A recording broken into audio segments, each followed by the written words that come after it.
I bet. So the movie opens up with Katniss and Gale hunting some turkeys, and as she shoots one of them, she's getting flashbacks to the Hunger Games. That PTSD is whooping the dog shit out of her, bro. After her panic attack is over, they head back to the spot and are talking about the victory tour she's about to take. Now Gale's mad because he knows she's basically going on a vacation and he's gonna be in the cuck chair again. And as they're talking, he just randomly kisses her for no I have no clue why the hell he does this. Fun fact for you guys, I actually read all these books in middle school after I saw the first movie. First movie I listened to as an audiobook, which is pretty fucking lit. I didn't read much as a child because I thought that shit was boring, but the franchise just had me in a headlock, bro. I knew how this story ended like 6 years before the movie came out. So Katniss goes to her crib, you know what I'm saying? It's in the Victor's village, and this bitch looks depressing as fuck. Is there even a glimmer of happiness in District 12, bro? Holy shit. Katniss walks into her house and Snow is waiting for her in her own crib. Like, nigga, what the fuck are you doing? How do you break into my own spot? Basically, this old bastard doesn't like the fact that Katniss pulled the Romeo and Juliet card in the first games. Oh yeah, he knows that the Peeta love storyline thing is bullshit, and now he's making her go along with it. And if she doesn't, he's gonna kill her. Peeta and Katniss do an interview for Los Polos's dad that literally lasts 30 seconds. All they do is fall in the snow and kiss on the ground. That's literally it, bro. Ija, that's it. And as soon as the cameras go off, you can feel all the love that's in the air burst into flames like a stripper in a church. Katniss and Peeta arrive in District 11, and off the rip, we see a goddamn cotton field, because of course we do. Why wouldn't we see one? Like, I get it, bro. It's the Black District. But are you dead ass? So now they both got to give a speech and basically tell these people, hey, I'm sorry your kids died. I know that kind of sucks. But Peeta does offer some bread to make it a tiny bit better, donating 1 month's worth of the winnings to the families of the tributes for the rest of their lives. And that's pretty solid, I ain't gonna lie. It's Katniss's turn to speak now. She says some nice words about Thresh and Rue, you know, so shout out to them. Then all of District 11 throws up the threes in unison, and all hell breaks loose, and they execute this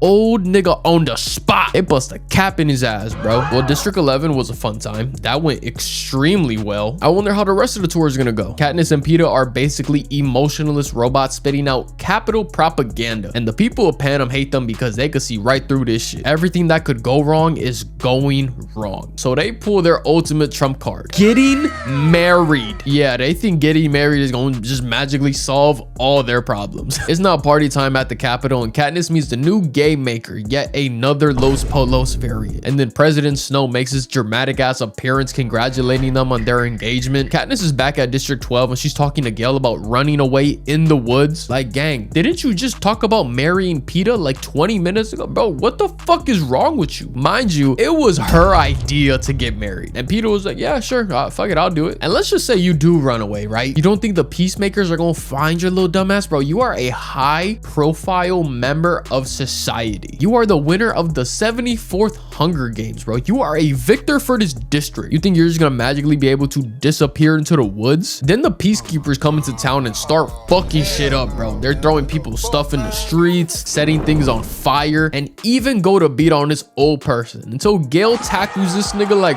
Roman Reigns. And for his act of bravery and helping the elderly, he gets the Dr. Umar treatment, sentenced to 100 lashes. They doing my dog crazy, I ain't gonna lie. They doing him bogus as hell. And Katniss tries to be a superhero and gets socked in the face and a lash for it. So now Haymitch gotta come in and save the day, you know what I'm saying? Pulling the clout card like, yo, you know what I'm saying? We're victors and shit. You don't want to do this. And President Snow sees this, because of course he does, bro. He sees everything. And he's like, I bet I got some for that ass. Don't even worry about it. It's now time to announce the 75th annual Hunger Games. And every 25 years, there's something called a Quarter Quell, which is basically a normal Hunger Games on steroids. And for these games, instead of picking the names of kids like normal, they're gonna pick the names from the existing victors from the district.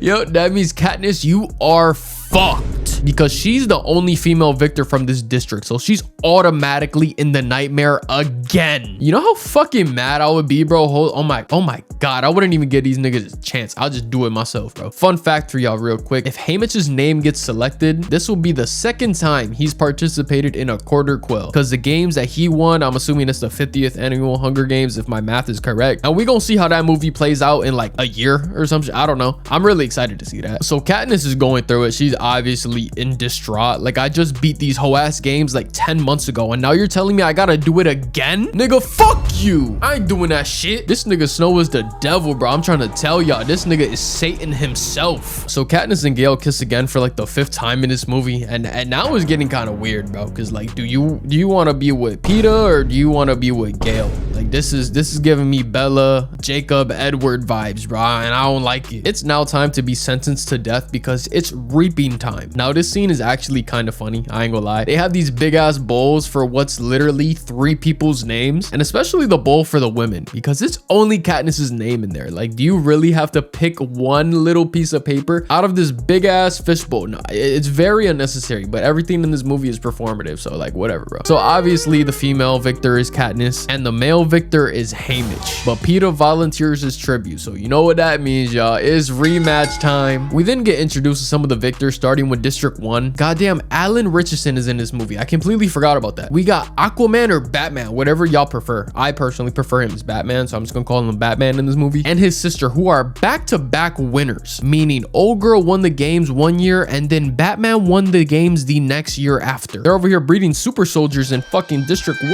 What the hell? Next is Brutus and Bara. I think that's how you say her name. I don't know. And the fun thing about this bitch is that she got permanent riff-raff grills for teeth. You want to know why she did this? So she could, and I quote, rip people's throats out. Is this nigga serious? Next is Wyrus and Beatty, or Nuts and Bolts, whatever you want to call them, who are the smartest victors out of the bunch. Then we got these guys who just hid until everybody else died. Not a threat at all. They're actually drug addicts. So, and then we got my personal favorite, Finnick O'Dare, the youngest games winner at 14 years old, he's basically Aquaman in this universe, I ain't gonna lie. And then un vieja named Mags, bro. She's a really sweet lady. I actually like Mags a lot. It's time for the chariot ceremony thing, and they end up doing the on fire bit again. Snow hates it. You could just tell on his face. So Katniss is in the training facility trying to make friends and shit, and it's not going particularly well. She's chopping it up with Wyrus and Beatty for a little bit, and then makes friends with Wella, bro. Wella's like the only friend she actually has, and she ends up doing some bow staff training, impressing everyone, and now all the victors want her as an ally. She starts listing names, and as soon as she says Mags, Peeta has such a real nigga reaction because he's like, bro, ain't no way. You have the option between Batman and Aquaman, and you pick the old lady who might be cooked if she sneezes the wrong way. It's the night before the Hunger Games, and they interview everybody, and Katniss is wearing a wedding dress, which looks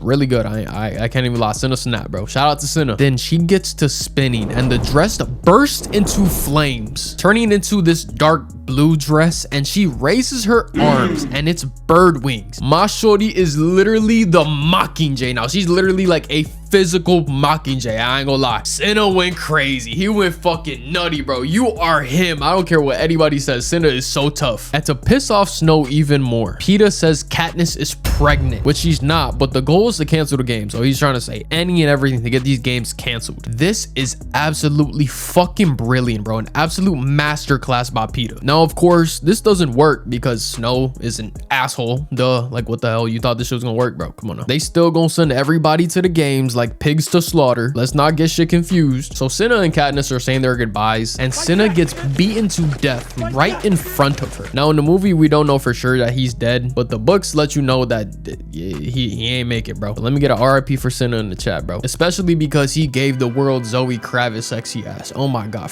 I'm forever in your debt, Cinna. Thank you for blessing the earth with your sexy ass daughter. Thank you so much. So yeah, Cinna is dead, and not even 10 seconds later, the games start, bro. Like, what the fuck? Katniss doesn't even get a chance to process what's going on. She sees the homie get packed up, and now she's got to fight for her life on a beach. The games start, and she's swimming like her life depends on it, because it does. And she manages to get a bow shooting Batman, and then my goat Finnick packs up Buddy right here with a trident throw. Like, you can't tell me this nigga's not Aquaman, bro. He got the blonde hair, the blue eyes, he's swole as shit, and his weapon of choice is a trident, and he's an extremely good swimmer. This is Aquaman. I don't care what y'all say. And we then find out that Finnick is one of her allies, and that to not trust any of the victors from District 1 or 2. They the ops in this shit. We're not fucking with them. We then find Peeta, and he's fighting Buddy in the water, and they both go underneath when we hear a cannon go off and see a body float to the top. And it turns out my dog Peeta slimed this nigga out in the water with his bare hands. Nah, hold on. Now my son kind of different. I ain't gonna lie. This nigga Peeta kind of tough. Fast forward a little bit, and the crew's walking around in the jungle, and Peeta swings a machete against a force field, and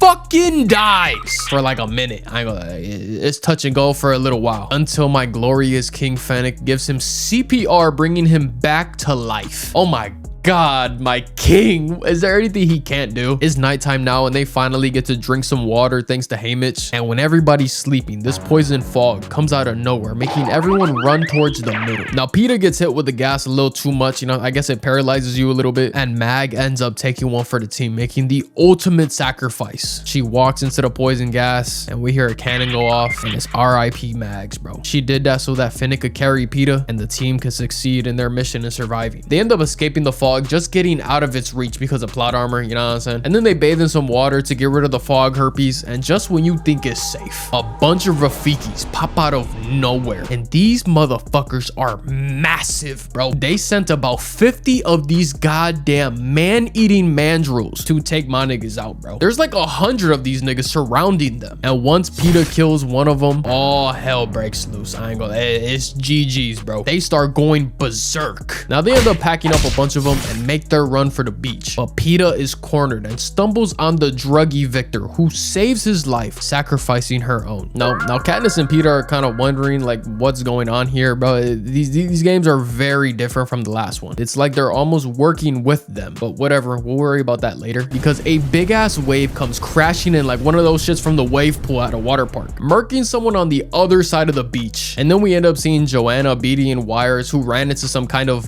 blood rain. It looks, I don't know, they look like shit. And Wires won't shut the hell up about TikTok. It's quite literally the only thing she's able to say right now. She's saying that shit over and over and over. The lightning tree strikes again, and you can just see the light bulb appear in Katniss's head. This arena is a fucking clock. When I read the books and I heard this concept, I thought it was the coolest thing ever. Suzanne Collins, I don't know how the hell you came up with this concept, but that shit was insanely tough. I ain't gonna lie, I gotta clap it up for you. So the arena is laid out like a clock, right? And every hour a new thread appears, but it's contained into its own wedge, starting with the lightning at 12 o'clock, then the blood rain at 1, the fog at 2, the monkeys at 3, and the big ass wave at 10 o'clock. And while everyone's trying to figure out this clock sent from the depths of hell, Wires gets murked by Batman, who kills in this universe, and then Katniss takes him out. Now this ends up being a sneak attack from the careers, and the cornucopia starts spinning. Like, nigga, are you serious? Are you dead ass? This fat bitch turned this hoe into a fidget spinner on command, like nothing. And then Katniss falls into the water, you know what I'm saying? I think it's GG's for her. And then Tubby just randomly stops it. I don't know why. He says, all right, that's enough, and she just ends up being fine.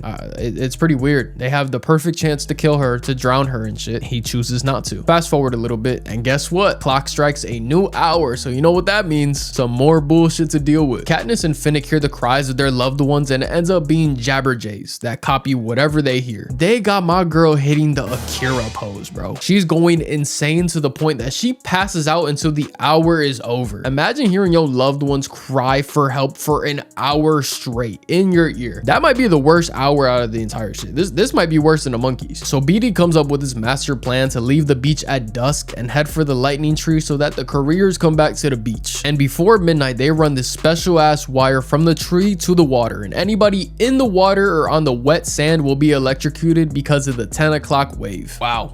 Holy shit, bro. I wish I was this smart to gather this much information in a short amount of time. This man is so smart. They have shit that he invented in this Hunger Games. The wire that you see on the screen, he invented it, so he knows that's just not gonna fuck up. So they start executing the plan, and Beatty, Fennec, and Peeta are at the tree, making sure everything's going smoothly, you know, setting shit up. And Joanna and Katniss are gonna take this coil to the beach. And on their way to the beach, the careers from District 2 find them, and Joanna smacks the shit out of Katniss and cuts her arm, then drawing the careers to her as she runs away. Now Katniss is confused, rightfully so, and she's like, oh my god, they set me up. They're trying to kill Peeta. So Katniss runs back to the lightning tree, and we see Beatty get electrocuted, bro. He's doing his best Tua Tagovailoa impression on the ground, and Katniss ups the ball on Fennec, thinking that he set her up. But to save his life, he says the magic words, remember who the real enemy is. And this shit was like her Winter Soldier code or something, because she wraps the coil around her bow and aims it at the top top of the arena just as the lightning strikes, destroying it. This old nigga Snow was freaking out, bro. Buddy's panicking. He's like, oh my god, they embarrassed me